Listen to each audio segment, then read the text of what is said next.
As part of my foundation series, today's video is a bit like a recap. It is 7 top tips for perfect foundation. So, tip number 1. Foundation's real job is to even out your skin tone and to give uniformity and to cover minor flaws. It's not to completely blank you out and give you that almost obliterate all of your skin texture and all of your skin tones. If you do that, it will look like a mask in daylight. And that kind of makeup looks amazing on performers, whether they're on the stage or in a video or on television. It looks amazing on drag queens, but in everyday life, it looks like too much. It will look like you're wearing a mask.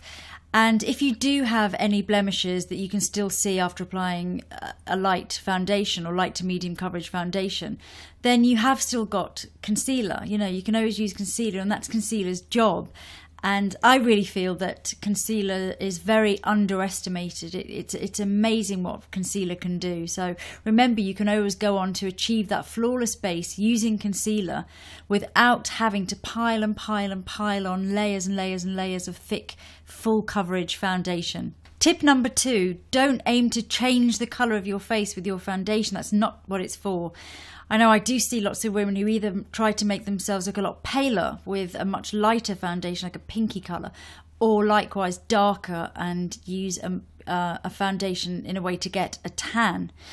This never works unless you're going to fully commit to do every bit of exposed skin, you know, your neck, your chest, your hands. You know, the amount of times I've seen girls and they bring a hand up to fix an earring or something, and you see that the hand is maybe 5 shades lighter or 5 shades darker than the face. That happens a lot. And makeup gets to look really pro and really natural when all exposed skin has a similarity. You know, when I do red carpet, if an actress is wearing a backless dress, for example, you know, I always try to tie it in, because you never want that photograph on the red carpet where you've got the sort of pale face against the dark back, or vice versa. So think about keeping your foundation colour as natural as possible and having it blend in with all of the exposed areas of skin. Tip number 3. Always look for foundation in daylight. I know I've covered this already, but I'm covering it again. Do the test, look at your face in daylight, look at the tones within your skin. They will change throughout the year. You'll get maybe more colour in the summer, or if you tan, and you need to look and reassess on quite a regular basis. And having that self-knowledge will really, really help you to be able to purchase the right shade for you. Tip number 4, formulation is as important as colour. So never try and go against your skin type. Even if you see a foundation that looks amazing on your best friend or on somebody that you know, it might not suit your skin type. So never try to go against it. Really look at your skin in daylight when you're trying out a new formulation.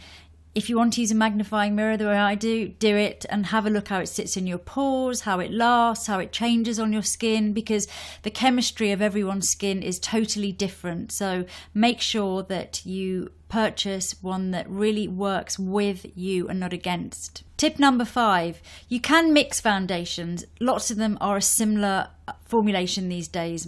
Most of them are silicone-based, water-based, so they do tend to mix quite well. This is really handy when you're going from winter into summer and your skin is starting to change. So don't be afraid to add a little bit of one to the other. Likewise, if you've got some at home that didn't quite work and you're able to mix them with a newer foundation to create one that does, do it. Makeup artists mix foundations all the time and it does work. Tip number 6, be a savvy shopper.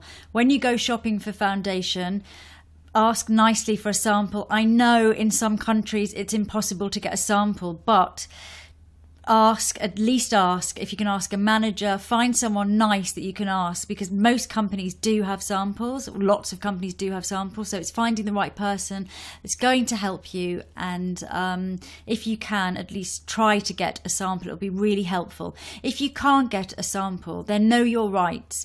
Check what the policy is, the returns policy. You know, can you return it if it's the wrong shade? Go out into daylight if they are funny about you. You know, if they only let you try it on the counter, then don't buy it straight away. Go outside the store with a mirror, look in daylight. Be as savvy as you possibly can. And when buying online, if you have to buy online, check again what the returns policy is. Are they going to let you send it back and get a full refund?